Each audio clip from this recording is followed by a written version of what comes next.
Yo, yo. Yo, Hey, welcome man. everyone. Hey, man. Hey, woman. Another hey human. Hey, you, man. All right. So, let's get What if topical, five baby. fingers say to the face? Let's get topical. Let's get I've been topical. wanting to say that for a while. Yeah.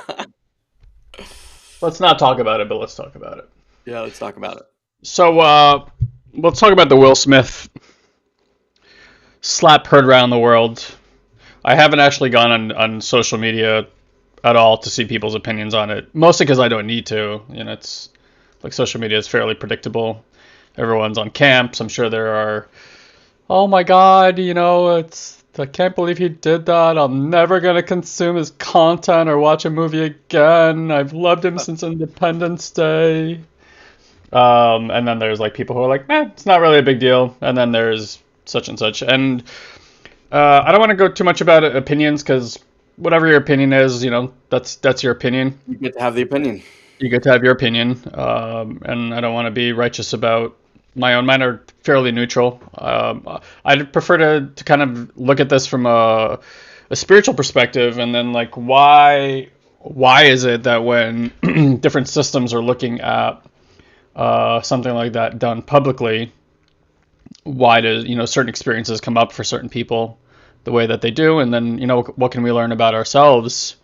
Um, so that's kind of the way that I'd want to explore it. How about yourself? Yeah, I mean, I said this to our group just moments ago that the thing that I find to be quite fascinating about this whole thing, and I have read some people's comments because I'm just curious. I will preface this by saying because I think this does jade my view, and I'm clear on that. Um, that I've always been a huge Will Smith fan, um, and then when I read or listened to the audiobook Will, which I first watched Best Shape of My Life, and then into the book, actually listened to it with my kids and my family. Um,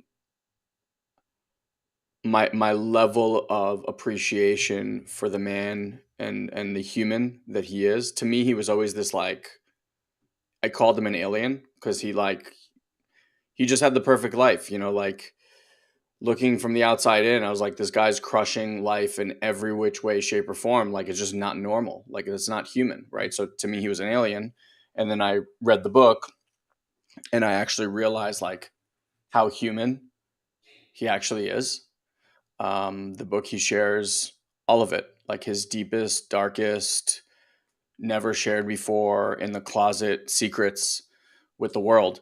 So I just want to preface the conversation that we're having that is my background, and I'm sure that many people have not read that, right? So they're gonna opine based on what their view of him is, and just like I'm gonna opine about what my view is. But the one thing that I really want to, I've noticed I recommended that book to so many people that literally the day after, I had no idea what happened at the Oscars. I don't watch and I don't care. And I didn't go on social media, so I had no idea.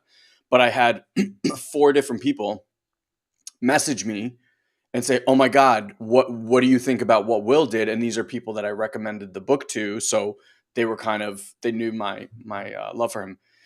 Um, the one message I keep seeing over and over and over is that from people that have read the book that this man who portrays himself as someone who's transformed and done a lot of spiritual and personal development work on himself. He, along with Jada, if you've never watched the Red Table Talks, I mean, it's very easy to say that she's done a lot of work. Um, how could he do something like that? And I, I I just brought myself into the same equation, and I said, listen, I have done 20 years of personal development work, which is a lot.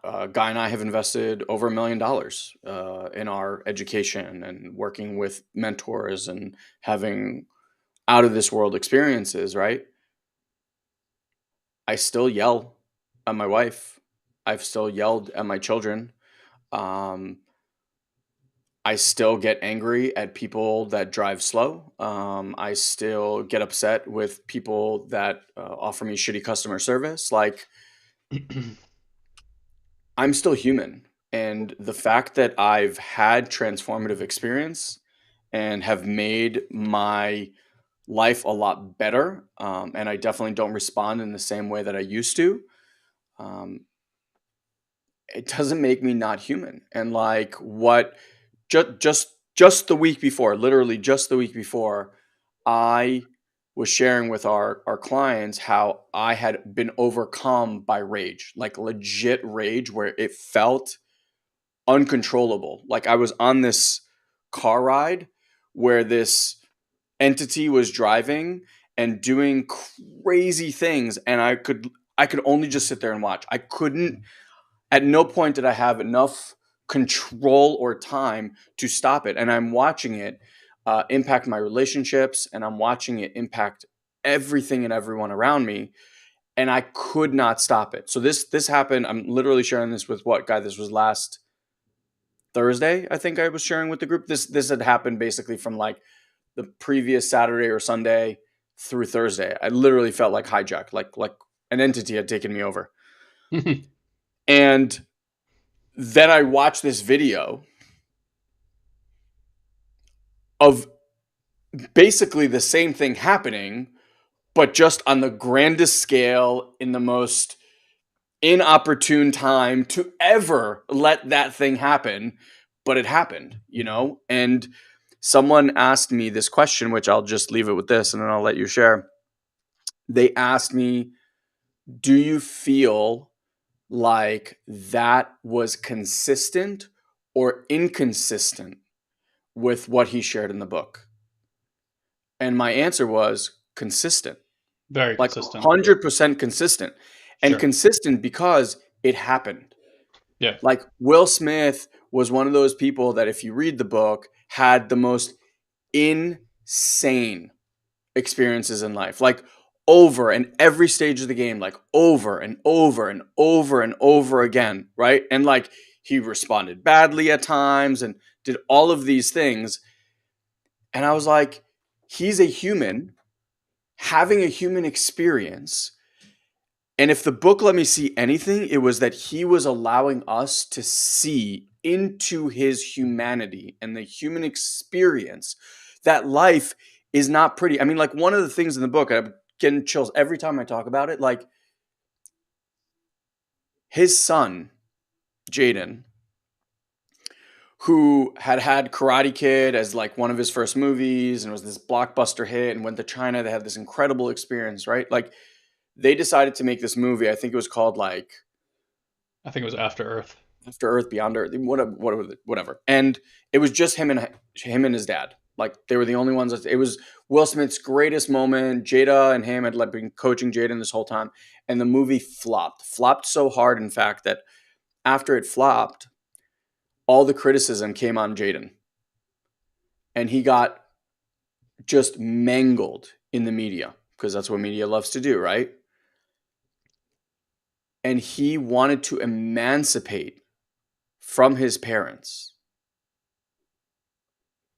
Like, I don't know if you guys know what that is. That's basically like divorcing your parents and not wanting them to be your guardians anymore. Like, think if you're a parent right now, I can't even think of anything worse other than maybe like, I mean, if your child dies, like, I think that's probably the worst, but like, what a statement about your parenting. It's like, you're such a shitty parent that I no longer want you to be my parent, right? Like, that happened. And that was just one of like a slew of things, right? So to me, whatever your opinion is, sincere, insincere, apology, not apology, whatever, like I don't even really want to get into that. But like as far as consistency, this man has had a very challenging life from a very early age. And I don't want to get too much into the thing, but like to me, this was the most consistent because there is also this part of him that was developed that has made him this superstar. That in this moment, he calls it the general, this part, that in this moment, this general came out and needed to protect that which is his. And this general came out, and I guarantee you, grabbed him by the back of the neck, dragged him up on the stage, swatted his hand, walked back, yelled that obscenity, and then there was like a snapping back into reality for him. And I don't give a shit who you are. You can tell me all of like how you're righteous and this and that. Every single one of us, every single one of us has had that moment where after it was done, you went, what the fuck did I just do or say? Hmm. Every single one of us. There's not anyone on planet Earth that has not had that moment where you regret it like instantly after it happened, but it happened and you could not stop the train from going down that track. And so for me, I'm just in this place of like, I don't know what's going to happen. And there's going to be some massive repercussions and some massive growth and healing opportunities for him, his family, everyone that watched and involved, etc. But like consistent, 1,000,000% consistent. Yeah. Yeah. Yeah. It's we live in a weird place where we hold people in the public eye accountable for something, which doesn't even make sense. Like, let's say he had done that at a kid's soccer game, and it wasn't on camera, but it was reported, or wasn't reported, but he just got upset at another parent for taking a swipe at his kid, and it got, blew up and did that. Now, granted, I understand it happened in a very public place, and part of me is like, that's kind of impressive because I agree with you. It's very consistent with his upbringing, very consistent with what you know about his father, and we say this all the time. It's like in moments of stress, anxiety, overwhelm, when a person is in that state, you don't rise to your, you don't rise to the occasion. You basically like fall to your training, right? And his training was like violence, basically, right? And depending on what that is for you, like for one person that may have been shutting down and freezing, and for another person it's like I'm gonna go and beat the shit out of this person and protect what's mine, right? Yeah. And it was a very interesting thing to watch unravel, but like I don't feel like anybody gets to hold him specifically accountable for that. It just happened to happen in a very public way, and personally I think it's kind of amazing that that happened, because like how many people do you know in that kind of environment with like a billion eyes on them are just gonna like let it go and truly be human to the nth degree, versus just like burying that deep down inside, which we all know is not a healthy response either. The fact that we don't like that somebody got, that people don't like that, he didn't take him on the stage and like grab his neck and like beat him to death. It was like a no, like this is not appropriate kind of reaction. Again, you can agree, you can disagree. It is what it is. But what I'd like to kind of retort on this is like, whatever your judgments are of him or anybody else, right? He's not a politician. He's not a person making law in our country. He's not a person that, because he, it's like, oh, what about the children? I don't know why your kids are watching the Oscars anyway. And even if they are, it's not like kids in kindergarten are hitting each other and they haven't seen that kind of behavior before. So like as a parent, your job is to like put things in context for children. It's not going to be the last time your child sees an angry person. It's not going to be the last time your child sees somebody get hit, right? Like, so as a parent, it's kind of like when you send kids to school and they like teach them sex ed and stuff. It's like because the parents don't want to. Well, it's like if you're going to give someone that responsibility and it's not your responsibility to put things in context for a kid, then like you get what you get and you don't what you don't. But if you're going to own up, if you're going to take that responsibility, then do. And secondly, like, look, all our interpersonal judgments, like I'm biased towards him as well. Like, right, I'll just say it out. Like I think he's also an incredible human being who's lived an incredible life, and let's put things in context. He's probably also helped thousands of people. Like he's employed God knows how many people. How many people have made hundreds of thousands or just a livelihood off of his work, right, in his lifetime. And so to take a man or a woman and boil them down to a second of time in their life, Yeah. and assess something about them that you don't even understand really what happened in that moment, because you don't know what their history is between the two of those guys. You don't know if before the show he's like, hey man, he's like, I'd really appreciate if you lay off and not like say this thing about my wife, and Chris Rock was like, fuck it, I'm gonna do it anyway for a few chuckles.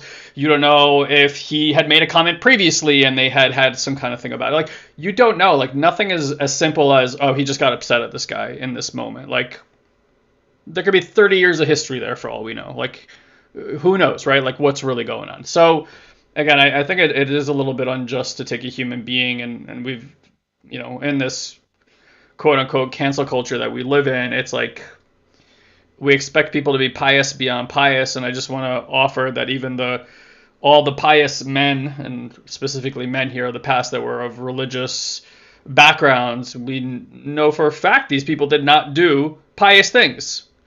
So it's like your religious leaders, your politicians, like clearly, I don't know if you guys remember the last president we had, is not exactly known for his integrity and his up and up, you know, stuff. So like, I think it's kind of ridiculous to judge somebody. And then like the really more important part is like, where is that judgment coming from inside of you? Does that make you afraid when you see that? Are you somebody who doesn't feel connected to their own fire, and if they were put in that situation, wouldn't defend themselves or their honor or whatever it might be? Or are you also a person like more like Will, where you would get aggressive with somebody and you feel the embarrassment of that moment because you know that you would or would not have done that in a public eye? I actually think it's fucking kind of like in a weird way, kind of amazing that somebody in his stature, with his brand, in his awareness, like global awareness of who he is, that even in that moment, with as the probably the most eyes you're ever gonna have on you at one time, still laid it down and decided to protect his woman above all else, regardless of what it did for his career, his business. I'm sure he didn't think it all through because of how quickly it happened. But there had to be a choice of like, I'm gonna let this shit fly right now. You So know? interestingly enough, and I don't know if you remember this in the book, so I'll go into a little bit of detail. Hopefully, if you're watching this or listening to this and you don't want a spoiler alert, then maybe just pause this part.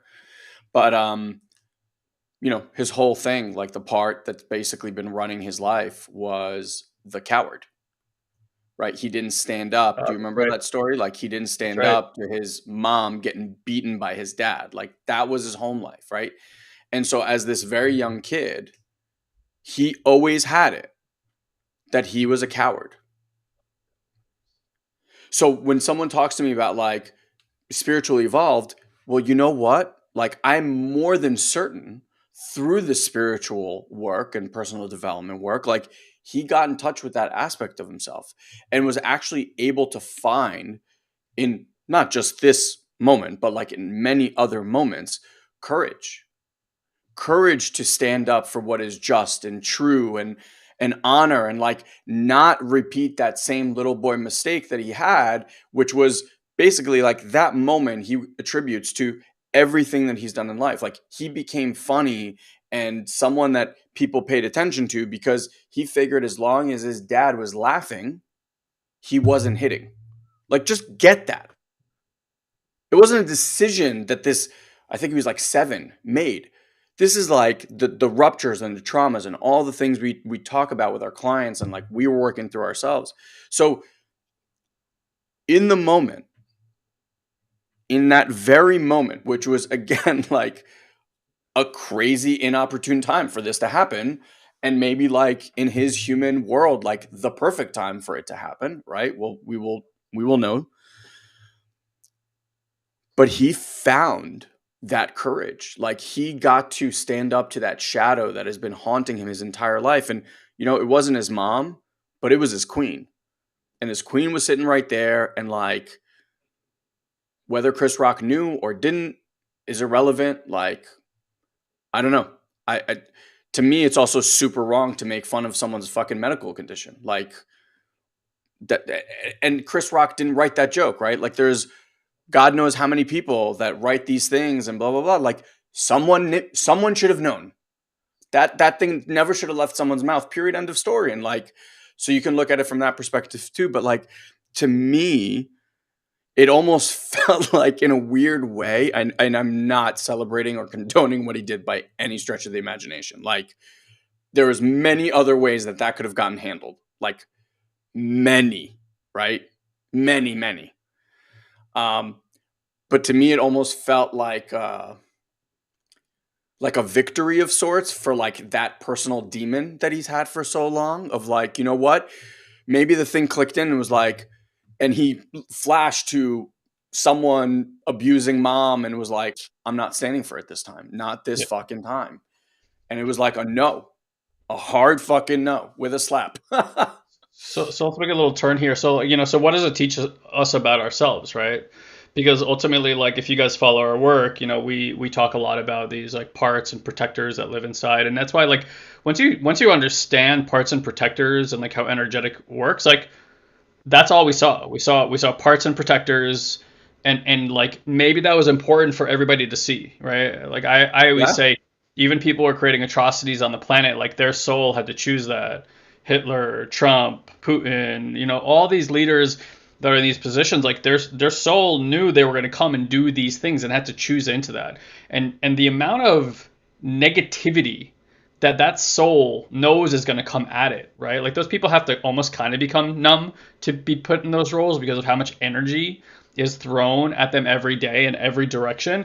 And so like you kind of see why like sociopathic people end up in, you know, these very like controlling type of positions in the world. And we don't understand our spiritual evolution, right? Like that is as critical of a role for someone to play on this planet because of what it says about our own experience of ourselves. Because if it's all one, even that consciousness gets to come with, right? Like that's not left behind. Like Hitler's not left behind. We don't get to burn that out of the system. Yeah. Donald Trump is not get left behind. Will Smith is not left behind. So like, if a soul's going to do something that public that so many people interact with it energetically, I'm like, wow, like holy shit, that's a powerful soul to take that on. And so for me, I kind of look at it from there, and I'm like, oh, that's interesting, that part and protector. Then it's like, okay, what is this in me? Because I feel kind of neutral about it. I'm both like, could have been handled better, like Elon said, but at the same time, like, I get it. Like, that's a human being a human. And there's a part of me that's like, I'm kind of proud that a human in that situation allowed themselves to be that human. Because it's really, really easy to cover it up and smile. And kind of like what he said during his speech, is like, we're expected to take abuse and smile. Like, that's the position we're in all the time. And that was most of his life, by the way, right? So like I play games, like I play the, what's that game called? The getting out of the rat race, the Robert Kiyosaki game. I have it here on my phone. I just forget what it's called for some reason. The cash flow game. And like other games, Elon plays tennis, right? And like athletes do this too. It's like tennis is a spiritual game. There's even a book, right? Like what's that book about playing tennis? The inner game of tennis. Right, the inner game of tennis. But you can put a blank at the end and kind of fill it in with just about everything. The inner game of chess or anything else. Or like what it's really teaching you is about yourself. How is it that you respond to stressful and anxious situations? And then you can actually see these automated parts inside of you and decide either to learn how to do something to heal those parts or not.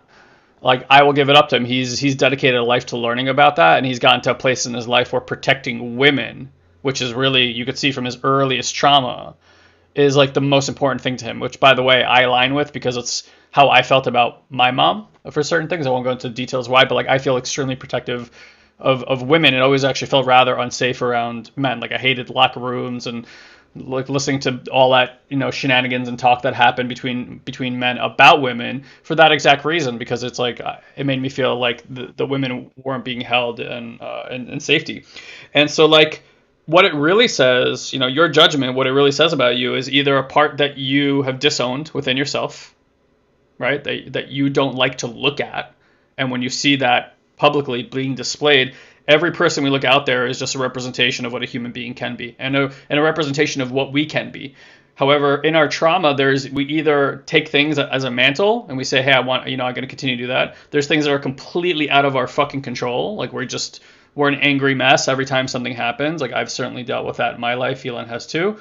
Or it's a disowned part of ourselves. If it's disowned, you are going to harshly react to that. It's the reason like so many religious types react so harshly to gay people, right? And have that like kind of fragility in their system about that. And then oftentimes the ones that are actually gay even have the harshest response about it because they're that, and they were taught that that's like abysmal to be that way. And so there's this disowned part in their system.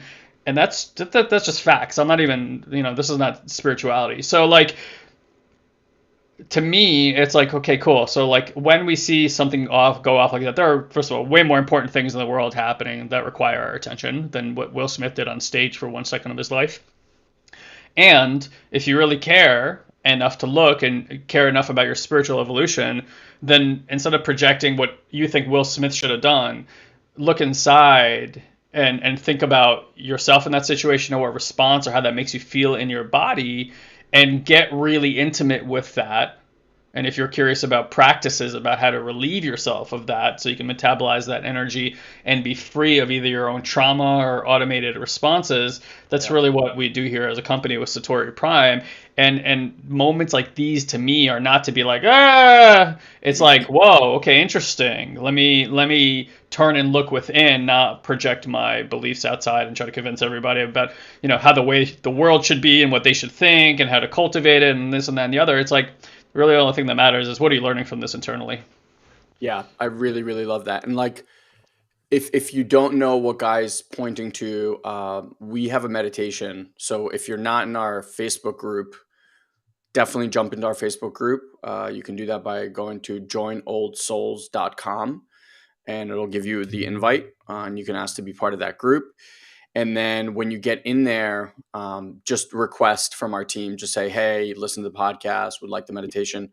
And it's called a healing meditation. And what we have learned is that your body has remembered literally everything that it's ever happened to you, right? Like it can't lie and it doesn't forget. So that's wonderful. And also, one of the issues that we keep going in habits and loops over and over and over.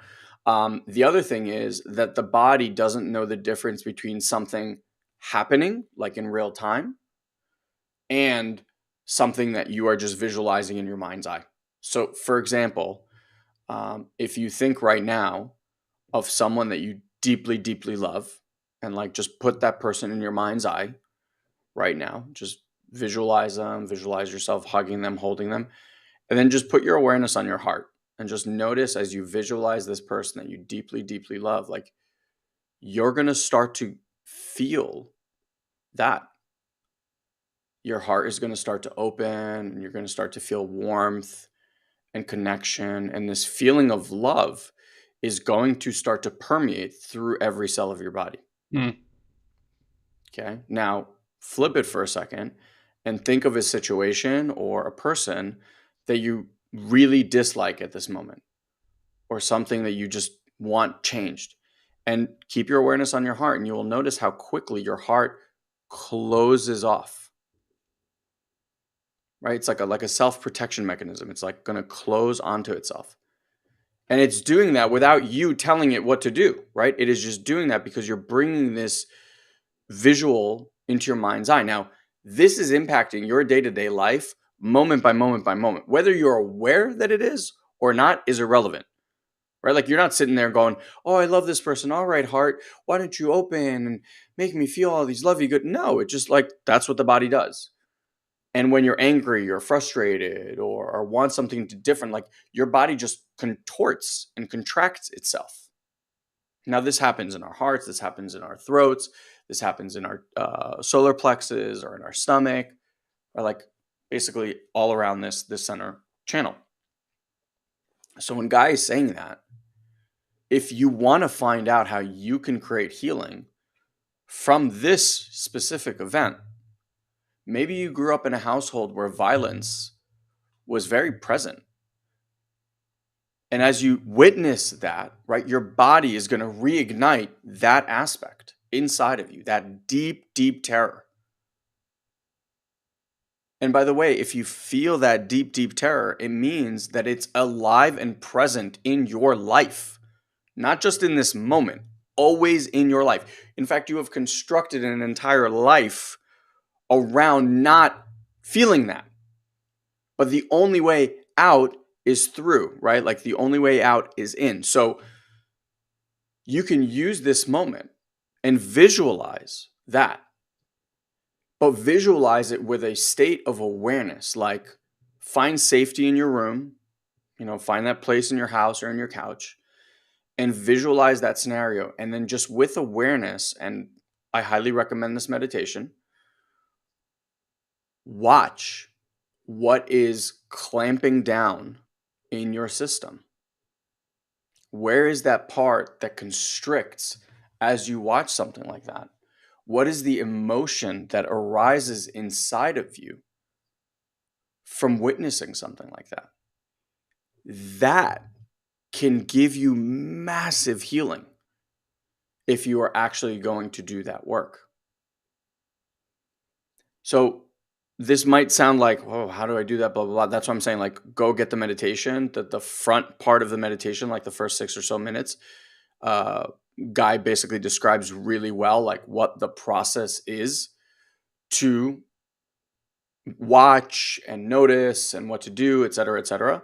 And then after you do that a few times, you'll kind of know the process. And it's a process that we still use every single day to witness what is happening inside and allow for that healing to happen.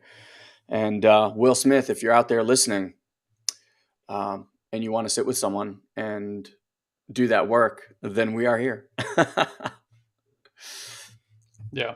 And I would say it's less of a process and more of a quality of awareness. I think for most people who've never actually got trained how to find certain qualities in their awareness, of course, the mind thinks is like, oh, well, I got to do step one, step two, and step three. And so we teach it in a structural way because it's helpful for that level of mind. But once you exit that level of mind and go into a higher state of consciousness, which is, I always say, is really not as hard as it may seem. Like you don't have to do these really intense exercises to get into higher states of consciousness. It really is just a matter of pointing to and finding this quality of awareness. Then you're like, oh, that's my awareness. You're like, yeah, that's your awareness. This is your attention. This is not your awareness. Because awareness can be aware of your mind and your conditioning and the thoughts and sensations and all this kind of stuff. So it is a different, higher frequency of mind if you want to think of it that way. And from that place, like Milad was saying here, he's like, he has this horrible feeling about his personal illness, and every time he reads anything about the symptoms, he gets this feeling of horror in his body, and this creates a biophysical response. Like a few weeks ago, and we'll kind of start wrapping it up here. Elon turned me on to peptides for a few injuries I had in my body, and you inject these peptides into your body. Now, I don't know about you, and I don't know too many people that enjoy needles, but like I can go get an IV. I don't like to look as they put it in and stuff like that. Now, Elon was injecting me in the first like few days. Like I almost passed out after every single injection.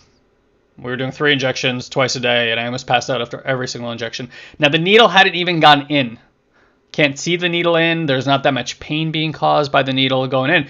But like for just like many of us, right, when we had some sort of trauma around needles going in, discomfort, it's an invasion of our system. Like it makes sense that we would have this response to it. But it's like you got to get like the mind is creating that. Your awareness is creating that. There's not actually nothing that bad happening to your body, right?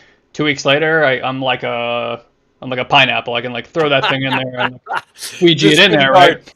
You just get used to it because the body realizes, oh, it's not a matter of a lack of safety. And so like if a needle going into your arm can stop having that biochemical response, it's not the needle, it's the expectation that the body is creating. So we're so used to just looking at what really hurts. My head hurts, my knee hurts, right? Again, these like big gross sensations is what we've been trained to look at. And you got to get whether there's something subtle in your awareness and in your body, like a trauma that's just hanging out in there. It's just as impactful as if something big is happening. It's just happening in these micro moments of your life when you're not paying attention. Why am I making this decision? Why am I grabbing that drink? Why am I getting angry over here? We don't look at that. We look at the symptoms. We don't look at the source. And again, medical science is set up this way. Psychology is set up this way. It's like, hey, let's treat the symptom. Let's treat the symptoms. It's like, but there's a source underneath that symptom. And that's what awareness can get at. And that's what, when we go through any event, whether it's war or COVID or Will Smith, it's funny to say that's something we're going through, but okay, something people are globally aware of, for the most part. That's the opportunity, is to take something that's subtle and bring a lot of awareness to it and go right to the source of that. And when that is cleaned up, when that metabolizes from your system, when big things happen, you will find yourself in a much more beautiful state of neutrality and well-being and pleasure, because you could just view it without all the judgment that comes from it, which is really just an internal judgment of yourself. It's never really a judgment of what we see outside of ourselves. That's just what we that's what we pin it on because that's what we've been again trained to do. We don't have many people trained in looking in when things are going on and they're uncomfortable. We have a society of, hey, let's look outside and how do we change what's happening outside of ourselves to make ourselves feel more comfortable inside.